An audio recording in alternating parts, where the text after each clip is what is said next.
Hello, NEET aspirants. This is Pawan Sir Biology. I hope so all of my students are fine. Today we are starting with our new chapter, that is molecular basis of inheritance. यहाँ मैं प्यार से इस chapter को बुलाता हूँ MBI, that is molecular basis of inheritance. आज के इस टॉपिक में हम डिटेल में DNA के स्ट्रक्चर को समझ रहे होंगे और उससे रिलेटेड हर एक छोटी इन्फॉर्मेशन जो आपके एनसीईआरटी में कई लाइंस में छुप के रखी हुई है वो हम नोट्स में क्रैक कर रहे होंगे। एमबीआई अपने आप में एक बहुत बड़ा चैप्टर है, तो हम ट्राई करेंगे जितना जल्दी हो सके कुछ कम एपिसोड्स में ही हम अपने कंटेंट को कंसाइज करें और जल्दी से कंप्लीट करने का ट्राई करेंगे। So without wasting any time let's jump with our topic, that is DNA. आपके एनसीईआरटी का अगर इंट्रो पकड़ते हैं तो एमबीआई में इंट्रो में आपके एनसीईआरटी एक बात लिखती है जो कि हमें पहले से पता है, that nucleic acid is the genetic material in all living organisms। यह हमें अच्छे से पता है कि जो न्यूक्लिक एसिड है वो एक जेनेटिक मटेरियल है ऑलमोस्ट सारे लिविंग ऑर्गेनिज्म में। मैंने बोला है ऑलमोस्ट, अब उसमें कुछ जो है वो आपके डीएनए हैं, कुछ आरएनए हैं, तो उसमें बेसिक क्राइटेरिया हो सकते हैं। तो न्यूक्लिक एसिड को मैं दो ट्रीट में डिवाइड करता हूँ, डीएनए एंड आरएनए। अब इसका फुल फॉर्म मुझे बोलने की जरूरत नहीं पड़नी चाहिए, deoxy ribonucleic acid and ribonucleic acid. Okay, अब जो डीएनए है वो मेजॉरिटी ऑफ ऑर्गेनिज्म में प्रेजेंट होता है because it is more stable, that's why majority of organism में आपको डीएनए मिल जाएगा।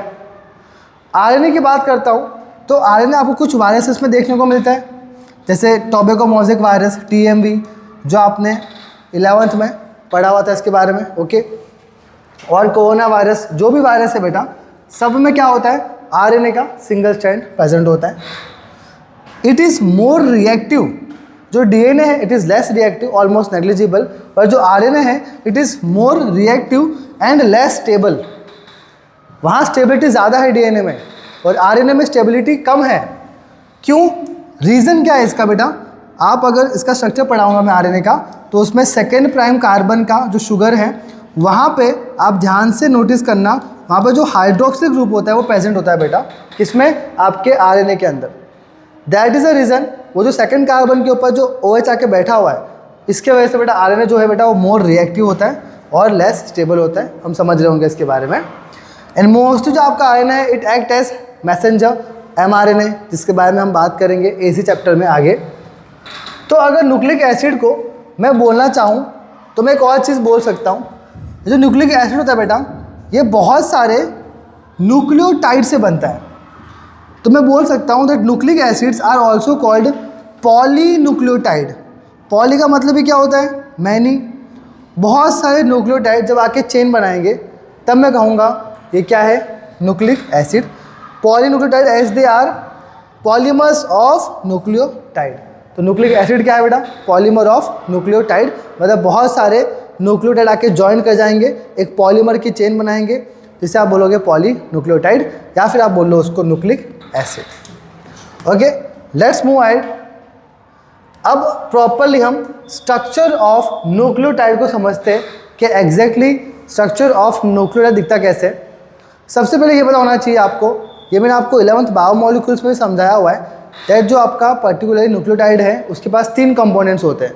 It is made up of 3 components, nitrogen base, phosphate और you can say phosphoric acid and pentose sugar. तो एक एक करके सब बारे में समझते हैं हम लोग। नाइट्रोजन बेस के बारे में देखते हैं हम लोग। What is nitrogen base? नाम से करेक्ट करो बेटा, नाइट्रोजन मतलब ये कैसे मॉलिक्यूल्स हैं जिनके पास नाइट्रोजन कंटेनिंग होते हैं, नाइट्रोजन कंटेनिंग मॉलिक्यूल्स। अब ये पर्टिकुलरली मैं उनको 2 पार्ट में डिवाइड कर सकता हूँ, that is purines and pyrimidines. अब इसको आराम से समझना, क्रैक करता है। प्यूरिन्स एंड पिरिमिडिन्स, प्यूरिन जो है वो 9 मेंबर्स का है, मतलब उसके पास प्रॉपर्ली 9 टाइप के वहाँ पे कार्बन देखने को मिलेंगे। और जो पिरिमिडिन है इट्स 6 मेंबर्स, मतलब प्यूरिन का नाम छोटा है पर देखो उसके दर्शन बड़े हैं, मतलब उसके पास जो चेन है वो डबल रिंग की है। जबकि जो पिरिमिडिन है इसका नाम बड़ा है लेकिन दर्शन छोटा है, मतलब उसके पास एक सिंगल रिंग है। समझ आया कि नहीं यहाँ? तो ऐसे आपको याद रखना है प्यूरिन और पिरिमिडिन के बारे में। प्यूरिन की बात करूँ तो एग्जाम्पल देखो बेटा, क्या है इसका, AG क्या है, एडेनिन एंड गुआनिन। AG बोलोगे आप उसको, दैट इज प्यूरिन हो गया। एडेनिन एंड गुआनिन, अगर मैं उसकी स्ट्रक्चर के बारे में बात करूं तो डबल रिंग का स्ट्रक्चर है और कुछ आपको ऐसे देखने को मिलता है, दैट इज ये आपका स्ट्रक्चर। तो ये first position, second position, third position, 4th, 5, 6, 7, 8 और 9। आपको हमेशा याद रखना है कि जो प्यूरिन है उसमें आपको ऑड नंबर के ऊपर नाइट्रोजन को लगाना है, एक्सेप्ट 5। मतलब फर्स्ट के ऊपर नाइट्रोजन है, थर्ड के ऊपर है, 7 के ऊपर है, 9 के ऊपर है, बट आपके 5th पे नहीं है। तो nitrogens are added on all odd positions except 5। तो 5 को छोड़ के बाकी सब पोजीशन पे आपके नाइट्रोजन का बेसिस लगा हुआ है। तो ये ऐसा कुछ आपको स्ट्रक्चर देखने को मिलता है प्यूरिन में। If are shift to pyrimidine, ये रहा, नाम बड़े दर्शन छोटे, मतलब इसमें आपको सिंगल रिंग का स्ट्रक्चर देखने को मिलता है। इसमें बेटा एग्जाम्पल आ जाएंगे आपके कौन से, cytosine, uracil and thymine, cytosine, uracil and thymine. और वहाँ क्या थे, एडेनिन एंड गुआनिन। तो उसके लिए मैंने न्यूमोनिक बनाया बेटा याद रखने के लिए, दैट AG मतलब एडेनिन गुआनिन, CUT कट मतलब cytosine, uracil, thymine, AG cut है ना। पत्नियां अपने पति को नाम से नहीं बुलाती, AG करके बुलाती है ना। तो क्या हो रहा है, AG सब्जी कट कर दीजिए, तो AG कट मतलब adenine guanine, cytosine, uracil and thymine. तो AG यहाँ प्यूरिन और कट में आपका आ जाएगा यहाँ से पिरिमिडिन। डन। नाम बहुत इजी है, एग्जाम्पल्स आपको अच्छे से याद रहने चाहिए। ये आपको बायोमोलिक्यूल्स में सब समझा चुका हूँ बेटा, तो इतना कोई टेंशन की बात है नहीं। आगे चलते हैं। ऐसा कुछ आपको स्ट्रक्चर देखने को मिलेगा, दैट इज ये first, second, third, 4th, 5th, 6th 6 carbon की रिंग है। अब यहाँ पे आपको देखो ऑड नंबर के आपका यहाँ पे सिर्फ 1 और 3 नंबर पे आपको यहाँ पे क्या देखने को मिलता है, नाइट्रोजन देखने को मिलता है। और 5th तो आपको स्किप ही करनी है, यहाँ हो या यहाँ हो, प्यूरिन हो या पिरिमिडिन हो, आपको 5th पोजीशन पे क्या करना है बेटा, स्किपिंग कर देनी है। तो खाली फर्स्ट एंड थर्ड पोजीशन पे क्या होता है, आपको नाइट्रोजन होता है, किसमें, पिरिमिडिन में। बस इतनी सी बात है। अब देखो ध्यान से, अब ये जो नाइट्रोजन बेस होता है बेटा, ये अभी समझाऊंगा मैं आगे कि वो शुगर के साथ बॉन्ड बनाएगा। तो नाइट्रोजन बेस से प्यूरिन है या पिरिमिडिन है, वो आपके शुगर के साथ जब बॉन्ड बनाएगा तब कैसे बनाएगा देखना ध्यान से। मैंने अभी आपको समझाया इसके स्ट्रक्चर के बारे में, ये वाला स्ट्रक्चर, ठीक है, जहाँ आपका 1 2 3 4 5 6 7 8 9। तो यहाँ पे क्या होता है, ये आपका प्यूरिन है, मतलब नाम छोटे दर्शन बड़े। तो क्या होगा, जो सबसे बड़ा वाला नंबर है 9, वो क्या करता है बेटा, वो जाएगा शुगर के साथ बॉन्ड बनाने के लिए। और जो आपका पिरिमिडिन है, वहाँ क्या था, नाम बड़े दर्शन छोटे। तो जो छोटा नंबर है यहाँ पे, फर्स्ट नंबर पिरिमिडिन में फर्स्ट और प्यूरिन में 9, ये 2 नंबर क्या करते हैं बेटा, आपकी शुगर के साथ बॉन्डिंग बनाते हैं। अब शुगर क्या है, ग्लूकोज, तो ग्लाइकोसिडिक हम बोलेंगे, और नाइट्रोजन बॉन्ड बना रहा है, तो बॉन्ड का नाम क्या हो गया, N glycosidic bond. Simple as that. Purine जो है नाम छोटा दर्शन बड़ा, मतलब जो 9 नंबर है वो आपका करेगा बॉन्ड बनाएगा, और पिरिमिडिन में नाम बड़ा दर्शन छोटा, तो जो उसका छोटा नंबर है फर्स्ट नंबर वो बॉन्ड बनाता है। बस ये पता होना चाहिए कि कौन सा नंबर का पोजीशन वाला बॉन्ड बनाता है ग्लूकोज के साथ, और जो भी बॉन्ड बनेगा इसको आप बोल दोगे एन ग्लाइकोसिडिक बॉन्ड, मतलब नाइट्रोजन प्लस ग्लूकोज का bonding, that is N glycosidic bond. Simple as that. Chemistry थोड़ी सी आपकी स्ट्रॉन्ग करना, बिकॉज यहाँ पे नीड पढ़ने वाली है आगे, क्योंकि आगे मैं आपको डिटेल में समझाऊंगा न्यूक्लियोटाइड का स्ट्रक्चर। अभी से समझो कि क्या क्या माल मसाला चाहिए हमको। तो ये पूरी कहानी होगी किसकी, नाइट्रोजन बेस के बारे में। Let's move with the next thing, phosphate. ये तो बहुत ही ईजी है, PO4 3- मतलब फॉस्फेट है O, यहाँ डबल बॉन्ड O, या O, जैसे जादू में किया था बुलाने के लिए O। वैसे यहाँ पे देख लो O, नेगेटिव, यहाँ पे पॉजिटिव। सिंपल, जान दो, कोई टेंशन नहीं, इसका कोई टेंशन नहीं है। मेन जो चीज़ थी आपको नाइट्रोजन बेस था और पेंटो शुगर, ये 2 ही चीज़ इंपॉर्टेंट है। बाकी फॉस्फेट का कुछ इतना पता है आपको ऑलरेडी। अब मैं लिखा है जो शुगर होती है बेटा वो पेंटो शुगर होती है। पेंटो मतलब पेंटा मतलब 5, मतलब 5 कार्बन की आपकी यहाँ पे शुगर आपको देखने को मिलती है। अब ये 2 टाइप की हो सकती है, या तो राइबोस शुगर हो सकती है या वो डीऑक्सीराइबोस होती है। पहले ये समझो, राइबोस शुगर किस में होगी बेटा, RNA में होती। इसके स्ट्रक्चर ड्रॉ करते हैं, 5 कार्बन का है तो 1 2 3 4 और यहाँ पे आपका आ गया 5। तो 5 कार्बन की आपके राइबोस की शुगर है। अब यहाँ पे HOH HOH HOH, यहाँ पे CH2OH, बस सिंपल एज दैट। यह आपका अगेन बायोमोलिक्यूल में स्ट्रक्चर आपका एनसीईआरटी में ऐसा ड्रॉ किया हुआ था। अब करना क्या, देखो ध्यान से, यहाँ सेकंड पोजीशन पे क्या है, देखो ध्यान से, OH group, hydroxyl group, because of presence of this hydroxyl group on this second carbon of the sugar chain, because of that hydroxyl group आपकी रिएक्टिविटी ज़्यादा होती है आरएनए की, and that is the reason कि वो इतना fast reactive करता है और फास्ट म्यूटेट कर पाता है, because of this hydroxyl group, because इसके वजह से वो क्या होता है, लेस स्टेबल हो जाता है डीएनए के कंपैरिजन में। ठीक, तो ये सेकंड कार्बन पे आपका OH ग्रुप है। सो ये बात होगी, एक्स्ट्रा ऑक्सीजन होता है सेकंड कार्बन के ऊपर, जिसके वजह से रिएक्टिविटी ज़्यादा होती है और स्टेबिलिटी कम होती है, बिकॉज एक्स्ट्रा ऑक्सीजन का मॉलिक्यूल है यहाँ पे। ठीक है, बस ये ऑक्सीजन का मॉलिक्यूल सताता है बेटा आपको। ये O है ना, ये एक्स्ट्रा है बस, अगर उसको निकाल दे, इस जड़ को निकाल दे अगर, तो थोड़ा हमारा काम ईजी हो जाएगा, थोड़ा और स्टेबल हो जाएगा बेटा। तो उसको बोलेंगे हम डीऑक्सीराइबोस। डीऑक्सी मतलब क्या, ऑक्सीजन को रिमूव करना, डीऑक्सी, डी का मतलब एब्सेंस ऑफ ऑक्सीजन। तो डीऑक्सीराइबोस शुगर किस में होगी बेटा, आपके डीएनए में होगी। तो सेम स्ट्रक्चर बनाओ बेटा, 1 2 3 4 5th, तो HOH HOH HOH और यहाँ पे CH2OH सेम कर। किया क्या है मैंने यहाँ पे सेकंड कार्बन पे अगर OH था ना, मैंने O को निकाल दिया। कहाँ पे, सेकंड कार्बन पे राइबोस शुगर की सेकंड कार्बन, अगर आप O को निकाल दो, यहाँ पे अगर ऑक्सीजन रिमूव हो गया सेकंड कार्बन से, तो क्या हो गया, ये डीऑक्सीराइबोस हो गया। अब यहाँ पे जो स्टेबिलिटी होगी वो क्या होगी, बढ़ जाएगी। बस इतना आपको समझना था कि न्यूक्लियोटाइड में क्या क्या चीज़ें होती है। 2 टाइप की शुगर है, राइबोस एंड डीऑक्सीराइबोस। फ़र्क बस वही है, सेकंड कार्बन पे कौन बैठा हुआ है। अगर OH है तो राइबोस, अगर सिर्फ H है तो डीऑक्सीराइबोस। ये डीएनए में होगी शुगर और ये आपकी आरएनए में होती है। अब इन सब को उठा के थोड़ा ड्रॉ करते हैं, तो लेट्स सी कि वो इसका स्ट्रक्चर एक्चुअली कैसा दिखेगा। तो ऐसा कुछ आपको स्ट्रक्चर इसका देखने वाला है। इससे पहले 2-3 और चीज़ समझ लो बेटा, जो पता होनी चाहिए। डीएनए में जो होता है बेटा आपका, जो बॉन्डिंग होती है नाइट्रोजन बेसिस की, वो कैसी होती है, A के सामने T, एडेनिन के सामने थाइमिन और गुआनिन के सामने साइटोसिन, ATGC आमने सामने होता है। और जो हाइड्रोजन बॉन्ड है वो AT के साथ 2 बॉन्ड और GC के साथ 3 बॉन्ड, ये क्या है, हमारे हाइड्रोजन। तो ATGC ओके, किस में, डीएनए में। आरएनए में क्या होता है बेटा, खाली थाइमिन रिप्लेस हो गया यूरासिल से, सो AUGC। बस ये बेसिक चीज़ है जो आपको पता होना चाहिए। शागाफ रूल के बारे में हम बाद में बात करेंगे, पहले ये अपना बेसिक इन्फॉर्मेशन पता होनी चाहिए।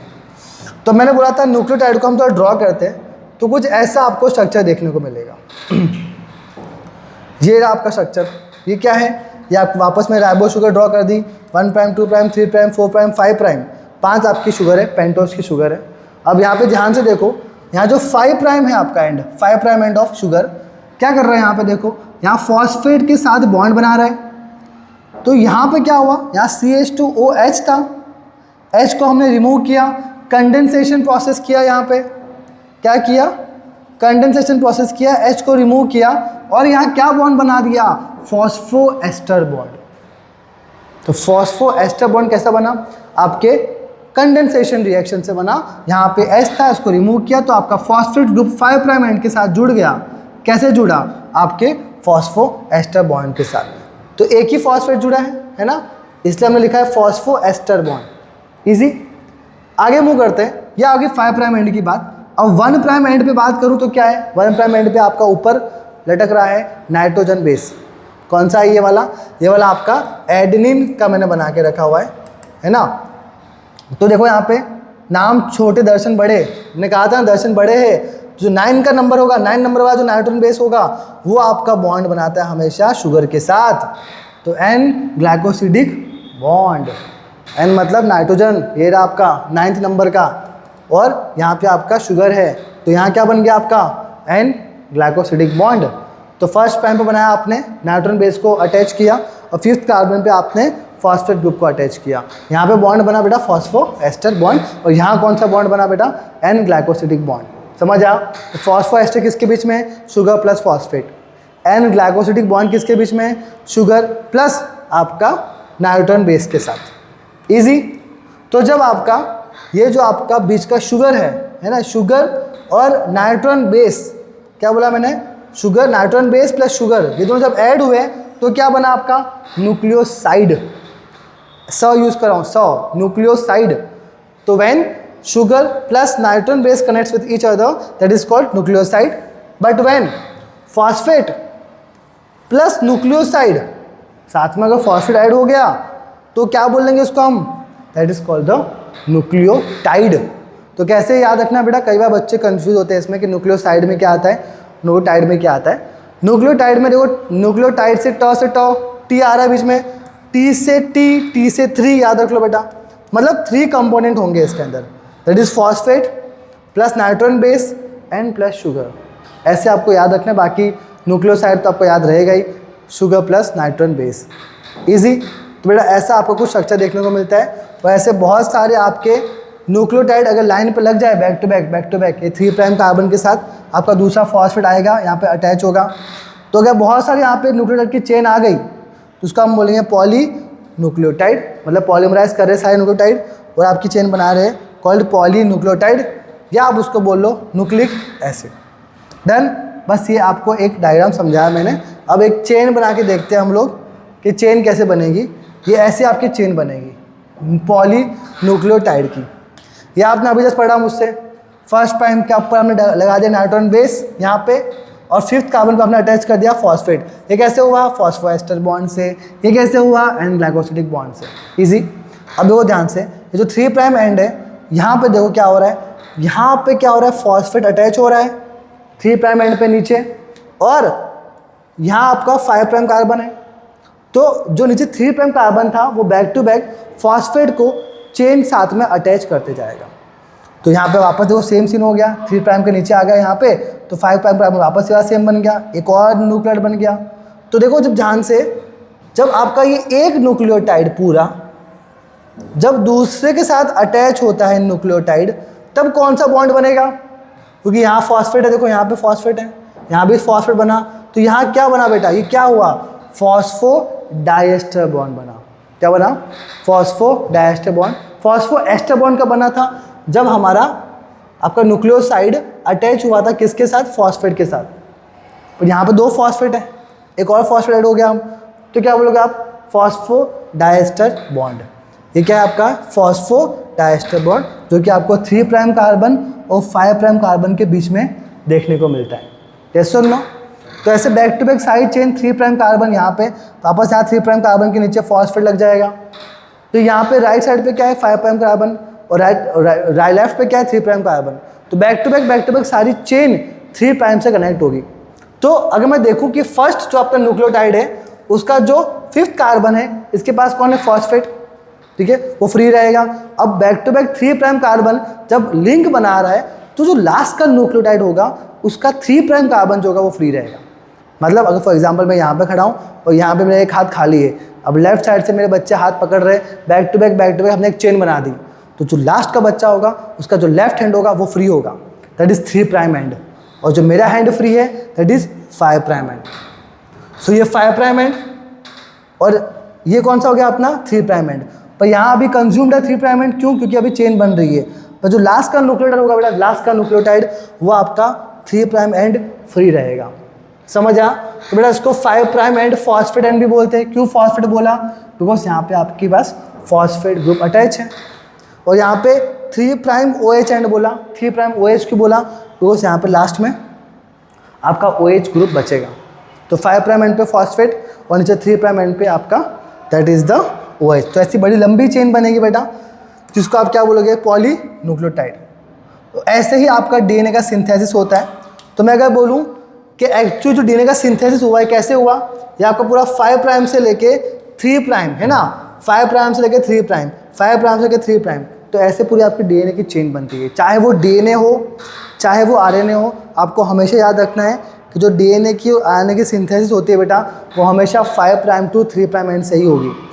ऑलवेज रिमेंबर दैट इधर DNA और RNA, no matter what, it will always going to form from 5 prime direction to 3 prime direction। DNA synthesis की बात कर रहा हूँ। बट अगर मैं बोल दूँ कि फॉस्फोडाइएस्टर बॉन्ड का आप बताओ कौन सा डायरेक्शन होगा, तो देखो ध्यान से, फॉस्फोडाइस्टर यहाँ बना 3 प्राइम और ये आपका 5 प्राइम, तो डायरेक्शन है बेटा वो यहाँ से हो रहा है 3 प्राइम टू 5 प्राइम, अपोजिट जा रहा है इसका। तो फॉस्फोडाइस्टर बॉन्ड का कोई पूछ ले डायरेक्शन तो 3 prime to 5 prime, but DNA synthesis का पूछे तो 5 प्राइम टू 3 प्राइम। ये आपके एनसीईआरटी में बात काफ़ी गुप्त बातें करी गई है, बट आपको पता होना चाहिए एज समरी वे। तो डीएनए और RNA synthesis 5 prime to 3 prime, if bond का formation then 3 prime to 5 prime. Easy. आगे चलते, बहुत ही सिंपल है ये, मैंने बता दिया आपको, इसमें कोई दिक्कत आपको आनी चाहिए नहीं। ये बॉन्ड फॉर्मेशन का डायरेक्शन और ये आपका पूरा डीएनए सिंथेसिस का डायरेक्शन। ठीक, आगे चलते हैं। ये आपके एनसीईआरटी में कुछ इमेज देख के रखी होगी। देखो यहाँ पे 5 प्राइम एंड पे आपका फॉस्फेट लगा हुआ है, तो बताया था मैंने आपको 5 प्राइम फॉस्फेट एंड, और यहाँ पे आपका 5 प्राइम लगा रखो, यहाँ पे 3 प्राइम। तो यहाँ पे आपके एनसीईआरटी में जस्ट सेम इमेज ड्रॉ की जो हमने यहाँ पे ड्रॉ की। देखो यहाँ पे फर्स्ट प्राइम पे आपका नाइट्रोजन बेस है, तो यहाँ पे आपका एक एडिन ड्रॉ कर दिया, तो ऐसे न्यूक्लियोटाइड बन गया। ये न्यूक्लियोटाइड ये बैक टू बैक क्या हो रहा है, ये आपस में कनेक्टेड है, यस और नो। और ध्यान से देखोगे आपके 2 नाइट्रोजन बेसिस के बीच में कुछ बॉन्ड दिख रहा होगा आपको। देखो ये 1 2, ये आपका नाइट्रोजन बेस है, देखो 2 हाइड्रोजन। ये आपके एनसीईआरटी ने ऑलमोस्ट इनडायरेक्टली डायग्राम से समझाया हुआ है कि कितने हाइड्रोजन बॉन्ड होते हैं, तो आपको ऑलरेडी पता होना चाहिए। ए और टी के बीच में 2, ए और टी के बीच में 2, और जी और सी के बीच में कितने 3। तो ऐसे आपके ये पूरी चेन और ये पूरी चेन आपस में कॉइल डायरेक्शन में प्रेजेंट होती है डीएनए के अंदर। ये अभी खोल के समझाइए आपको, ताकि आपको ये चीज़ समझ आए, डायरेक्शन समझ आए। ओके, इतनी बात की आपके एनसीईआरटी ने। अब कर लेते सेकंड लास्ट टॉपिक है हमारा सेलिएंट फीचर्स ऑफ डीएनए। अब इसके ऊपर आपके एनसीईआरटी में 13 से 15 पॉइंट लिखा हुआ है। कुछ तो मैं आपको ऐसे समझाऊंगा और कुछ मैं आपको वापस फिगर लेके आऊँगा डीएनए की, उसमें हम बातें करेंगे, बिकॉज वो डेटा वाली बात है, थोड़ा बहुत मैथमेटिक्स यूज़ करेंगे। तो आज हमने केमिस्ट्री भी यूज़ करने वाले, मैथमेटिक्स भी यूज़ कर ली, और बायोलॉजी तो पढ़ ही रहे हो। तो anyway you are all rounder, don't you worry about that.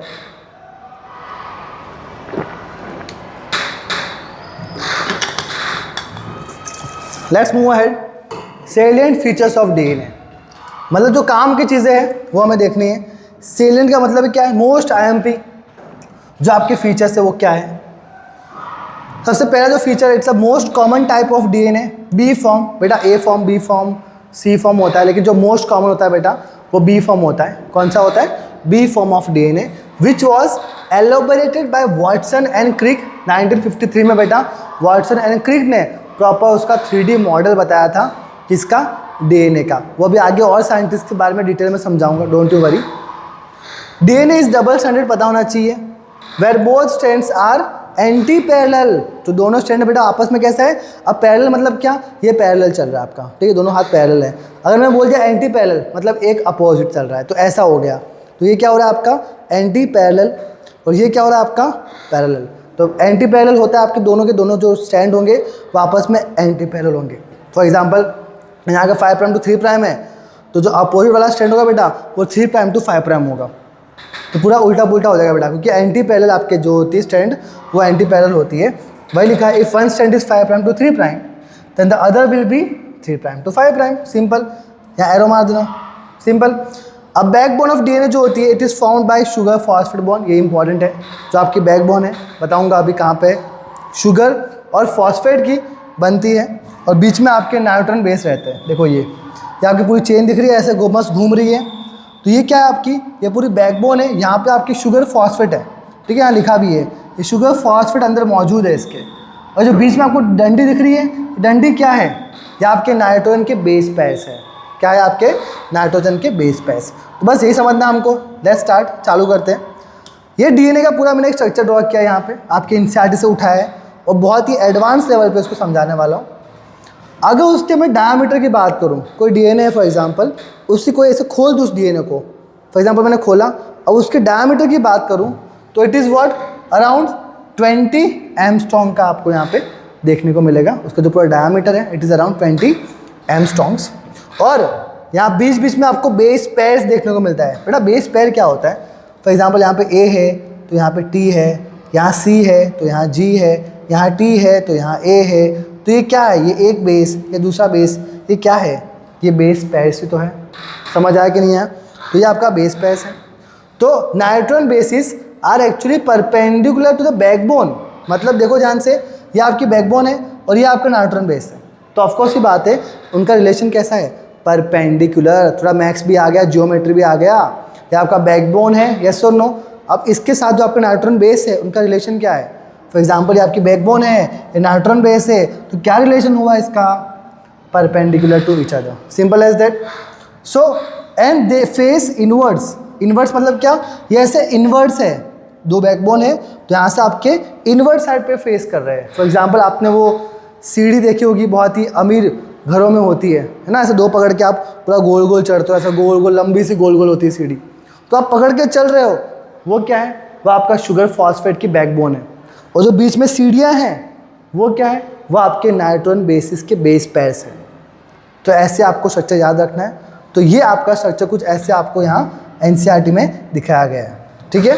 अब थोड़ा सा डेटा की बात कर ले, बहुत ही इंपॉर्टेंट है ये। जब मैं एक टर्न की बात करता हूँ बेटा, ये जो एक टर्न लेता है हेलिकल, वो पूरा आपका ऐसे करके 360 डिग्री, फॉर एग्जाम्पल अगर मैं यहाँ से बताऊँ तो एक ये टर्न लेके पूरा ऐसे, तो ये क्या हो गया, पूरा ऐसे लेके ऐसे पूरा 360 डिग्री आपका टर्न हुआ है।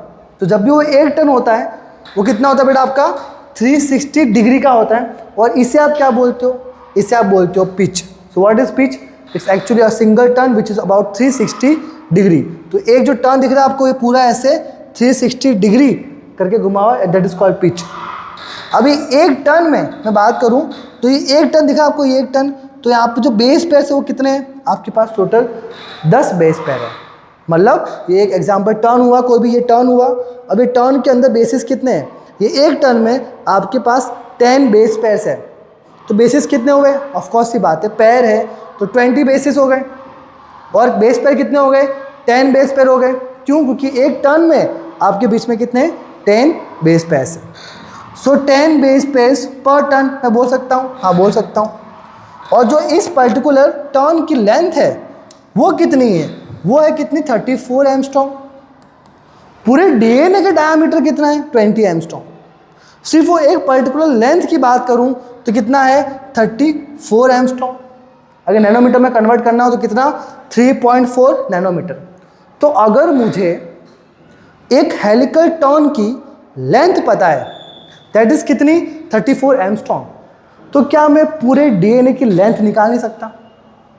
जाहिर सी बात है 34 एंगस्ट्रॉम डिवाइड बाय अगर मैं 10 कर दूं तो मेरा पूरे डीएनए की लेंथ निकल जाएगी। क्या बोला सर आपने, मैंने बोला कि एक हेलिकल के टर्न मेरे पास डेटा है दैट इज 34 एंगस्ट्रॉम्स और उसमें 10 बेस पेयर्स आते हैं, तो मैं पूरे डीएनए की लेंथ निकाल सकता हूँ ना।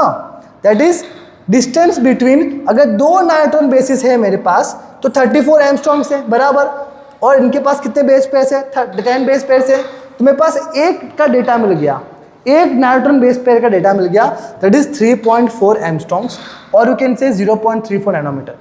तो अगर मुझे एक नाइट्रोजन बेस पेयर का डिस्टेंस पता है तो मुझे पूरे लेंथ का डिस्टेंस पता चल जाएगा। कैसे किया मैंने, ये डिस्टेंस बिटवीन 2 नाइट्रोजन बेसिस, अगर मुझे इसका डिस्टेंस निकालना है तो मैं कैसे निकालूंगा बेटा, सिंपल सी बात है, एक पूरी टर्न का कितना डेटा हमारे पास 34 एंगस्ट्रॉम डिवाइड बाय 10 कर दो, क्योंकि 10 बेस पेयर्स है ना, तो कितना आएगा 3.4 एंगस्ट्रॉम्स और यू कैन से 0.34 नैनोमीटर, सीधी सी बात है। और डीएनए का सिंगल सेल जो होता है उसमें कितने बेस पेयर होते हैं, 6.6 × 10⁹ बेसिस। ये आपको डेटा ऐसा का ऐसा एज इट इज याद रखना है, ये आपके एनसीईआरटी में देके रखा हुआ है कि डीएनए में सिंगल सेल में कितना अपना कंटेंट है, 6.6 × 10⁹ बेसिस। तो मुझे अगर पूरी लेंथ ऑफ डीएनए फाइंड करना हो तो मैं क्या करूँगा, सिंपल जितने मेरे पास बेसिस है 6.6 × 10⁹ मल्टीप्लाई कर दूंगा द डिस्टेंस बिटवीन दैम, मतलब 0.34 मल्टीप्लाई बाय 10⁻⁹। अभी मैंने 10⁻⁹ क्यों किया, बिकॉज नैनोमीटर है ना, तो कन्वर्ट करना पड़ेगा आपको इसको मीटर में, तो 10⁻⁹ कर दिया, तो मल्टीप्लाई करो आप, ये 9 कट करो, ये +9, ये -9 कट करो, ये मल्टीप्लाई कर दो 6.6 × 0.34, आपका आंसर निकल जाएगा 2.2 मीटर पर सेल। मतलब एक सेल के अंदर भाई 2.2 मीटर का लेंथ का डीएनए बैठा हुआ है।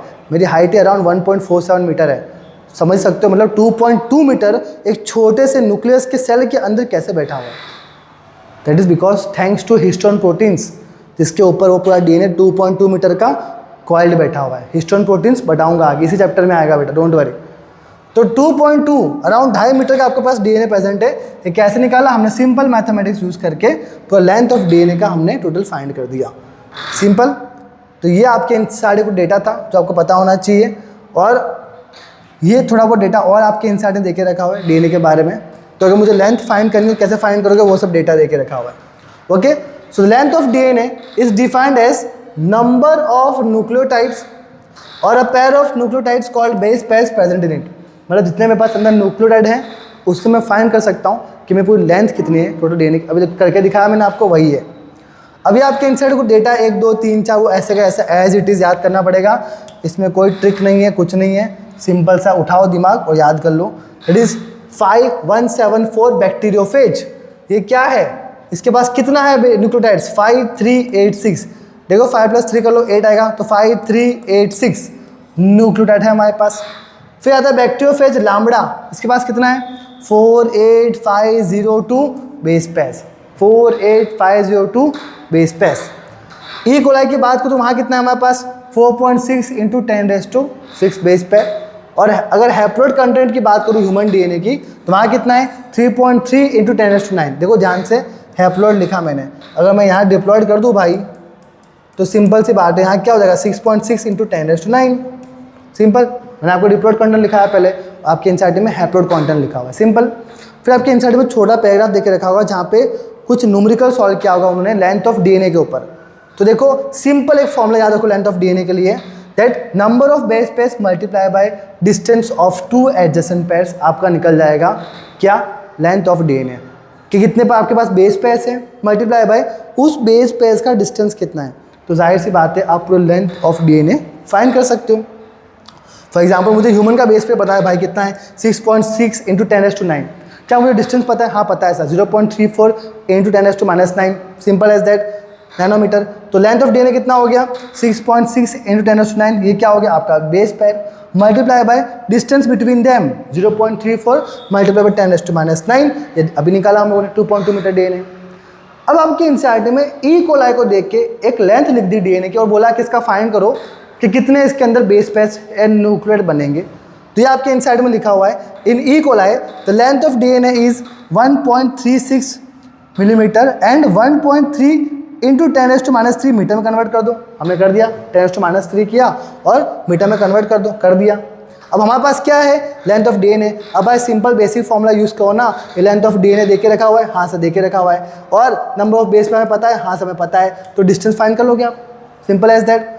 तो देखो यहाँ पे 1.36 × 10⁻³ ये क्या देके रखा है? आपका लेंथ देके रखा हुआ है, सीधी सी बात है। और डिस्टेंस कितना है पता होना चाहिए आपको, वही सेम डिस्टेंस तो है ना, 0.34 × 10⁻⁹। तो आपको कान ऐसे पकड़ो, यहाँ से पकड़ो, कोई फ़र्क नहीं पड़ेगा, आपको बस फॉर्मूला से ऊपर नीचे शिफ्ट कर दो, आपका आंसर निकल जाएगा। तो बेस पेयर का पूछा है तो आंसर क्या आएगा? 4 × 10⁶ आपका बेस पेयर आ गया। मैंने सिर्फ क्रॉस मल्टीप्लाई किया, लेंथ देके रखी हुई थी डीएनए की और मुझे डिस्टेंस पता था, मैंने number of base pairs find कर लिया, सिंपल। इसको नीचे डाला, इसको ऊपर डाला, इसको नीचे डाला, आंसर आ गया, सिंपल। इतना सिंपल है मैथमेटिक्स। तुम लोग फालतू में कंफ्यूज होते हो फॉर्मूलाज को लेके, आपको सिर्फ फॉर्मूलाज उठाना है और उसके बाद खेलते रहना है। इतना इजी होता है यार मैथ्स। बायोलॉजी कितना टफ है भाई, थियरी याद करो, फॉर्मूला भी डालो, समझ आए कि नहीं आया? तो एक्चुअली बायोलॉजी टफ है भाई, थियरी भी याद करनी पड़ रही है यहाँ तो साला। ठीक है, डन हो गया, इतनी बात पूरा कंप्लीट हो गया आपका।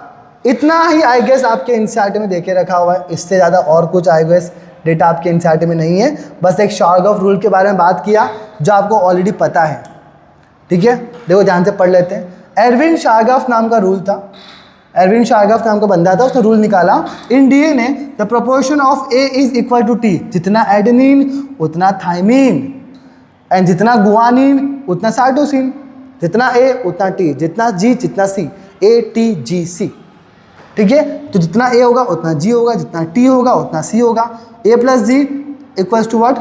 T plus C. बोल सकता हूँ मैं? हाँ सर बोल सकते हो। तो ए प्लस जी या डिवाइड कर लूँ T plus C equals to कितना? एक ही क्वांटिटी आएगा, इक्वल्स टू 1। क्यों? सबके क्वांटिटी बेटा आपके इक्वल ही है, समझ आया? तो बस यही रूल है बेटा, और कुछ नहीं बेटा। आपका ए टी जी सी वाला रूल था और कुछ आपका यहाँ पे रूल नहीं देके रखा, बस यही है एरविन शार्गॉफ का रूल, और कुछ नहीं है। अब चलते हैं डिस्कवरी ऑफ डीएनए। ये थोड़ा सा लास्ट में कंटेंट रखा है मैंने, क्योंकि पहले आपको स्ट्रक्चर समझ आना चाहिए, फिर डिस्कवर तो आप बाद में पढ़ सकते हो, हिस्ट्री है वैसे भी। ओके, सबसे पहले बेटा आ जाता है फ्रेडरिच मिशर। 1869 में बेटा इसने आइडेंटिफाई किया था डीएनए एंड उसने न्यूक्लिन नाम रख दिया उसका। वो उसको कुछ उसके पास उसने कुछ पस सेल के ऊपर काम किया था और उसके अंदर उसको न्यूक्लिन दिखा था, वो न्यूक्लियस, तो उसने नाम दिया न्यूक्लिन। ओके, फर्दरमोर ऑल्टमैन आया था, he identified as acidic nature of DNA and called it nucleic acid. उसको पता चला कि जो उसके अंदर कंटेंट है वो एक एसिडिक नेचर का है, तो उसने बेटा इसको नाम रख दिया क्या, दैट इज न्यूक्लिक एसिड। फिर कौन आया हमारे भाई, James Watson and Francis Crick, सबसे फेमस भाई। वाटसन एंड क्रिक मॉडल जो आपने पढ़ा वो क्या है, वाटसन एंड क्रिक मॉडल। 1953 में ही proposed double helix model of DNA. इसको थैंक्स बोलना चाहिए किसको, दो साइंटिस्ट को, दैट इज बिकॉज उन्होंने उसकी स्टडी को पढ़ा था। It was based on X-ray diffraction data produced by Maurice Wilkins and Rosalind Franklin. मतलब विल्किंस और फ्रैंकलिन ने सबसे पहले एक्स-रे डिफ्रैक्शन मेथड यूज़ किया और डीएनए का स्ट्रक्चर समझा। अगर उन्होंने वो समझा ही ना होता तो वाटसन एंड क्रिक कभी भी डबल हेलिक्स तक पहुंच नहीं पाते। तो थैंक्स टू द जनरेशन जिन्होंने आगे काम करके गए, that is Wilkins and Franklin, उन्होंने बेटा एक्स-रे मेथड यूज़ किया डिफ्रैक्शन का एंड उन्होंने पूरा हेलिक्स का पूरा स्ट्रक्चर पढ़ा और वाटसन क्रिक ने थोड़ा और एनहांस किया उसको, दैट्स ऑल, पॉलिश कर दिया। तो thanks to this particular person that is Wilkins and Franklin, तो वाटसन क्रिक मॉडल हमको पढ़ने को मिला। और क्या पढ़ना आपको, और कुछ नहीं बेटा, बस ये याद रखना that purine always pairs with pyrimidine, of course A always pairs with T and G always pairs with C, ATGC भाई। तो purine always pairs with pyrimidine and vice versa so that uniform distance diameter of DNA is maintain. अगर आपके सामने adenine और Aiden आ गया, मतलब दो बड़ी बड़ी रिंग आ गई, तो आपका डीएनए का स्ट्रक्चर तो बल्ज हो जाएगा। अगर pyrimidine आ गया तो क्या होगा, आपका नैरो हो जाएगा बेटा। इसलिए एडेनिन और pyrimidine, आपका प्यूरिन और pyrimidine ऐसे साथ में अपोजिट है, सो दैट आपको जो डीएनए की यूनिफॉर्म लेंथ है वो मेंटेन रहे। समझ आ गया नहीं आया, यहाँ डबल रिंग तो यहाँ सिंगल रिंग, यहाँ सिंगल रिंग तो डबल रिंग, डबल रिंग नहीं आएगा बेटा, डीएनए बड़ा ब्रॉड होगा, सिंगल डीएनए बड़ा नैरो हो जाएगा। तो single broad broad single, single broad broad single, ऐसे आपका प्यूरिन और pyrimidine हमेशा साथ में रहता है, क्योंकि आपके डीएनए की जो लेंथ है वो मेंटेन रहे, उसकी जो यूनिफॉर्मिटी है मेंटेन रहे, जो उसका स्ट्रक्चर है वो हमेशा मेंटेन रहे। बस ये आपके एनसीईआरटी में एक लाइन लिखी हुई थी, ख़त्म हो गया। और दो तीन चीज़ें और लिखना बेटा कि राइट हैंडेड फैशन भी बोलते हैं उसको, राइट हैंडेड फैशन। किसको दिखाता हूँ अभी वापस, डायग्राम कहाँ है हमारा, उसको एक चीज़ रह गई थी खाली, डायग्राम देख लेते हैं एक बार, कहाँ गया डीएनए का डायग्राम, ये रहा। उसको बेटा राइट हैंडेड फैशन बोलते हैं, बिकॉज क्योंकि क्या होता है यहाँ पे ना, राइट हैंडेडली वो कॉइल्ड हुआ, तो इसको बोलते हैं राइट हैंडेड फैशन भी बोल सकते हैं इसको, राइट हैंडेड फैशन। क्योंकि फैशन मतलब अपना वो वाला फैशन नहीं, मतलब पैटर्न की बात कर रहे हैं। तो राइट वाला, राइट हैंड साइड पे पूरा पैटर्न जा रहा है, लेफ्ट साइड से नहीं, राइट साइड से वो कॉइल हुआ, ये सुन नो, that's why it is called right handed helix और you can say right handed fashion. That's all, इतना ही हमें डीएनए के लिए पढ़ना था। जो मेन चीज़ें थी आपने पढ़ चुके हो, डेटा है, मोस्ट ऑफ चीज़ तो डेटा ही है, और कुछ चीज़ें आप ऑलरेडी पढ़ चुके थे आपके 11th स्टैंडर्ड में, तो इतना कुछ खास हमने आज देखा नहीं है। बस मेन जो चीज़ थी वो मैं बता दी है मैंने। नेक्स्ट क्लास में फर्दरमोर और टॉपिक के बारे में डिस्कशन करेंगे, पैकेजिंग के बारे में बात करेंगे। सो मिलते हैं in our next particular episodes, और आपको इतना पर्टिकुलर टेलीग्राम पे मिल जाएगा, और इसके DPPs PYQs भी आपको आज सबमिट करवा दूंगा। MTJ हालांकि मैंने दे दी है, पर स्टिल जो DPPs मैं बना रहा हूँ रेगुलरली वो भी आपको अपलोड कर दूंगा। ओके, सो मिलते हैं in our next session. Thank you so much.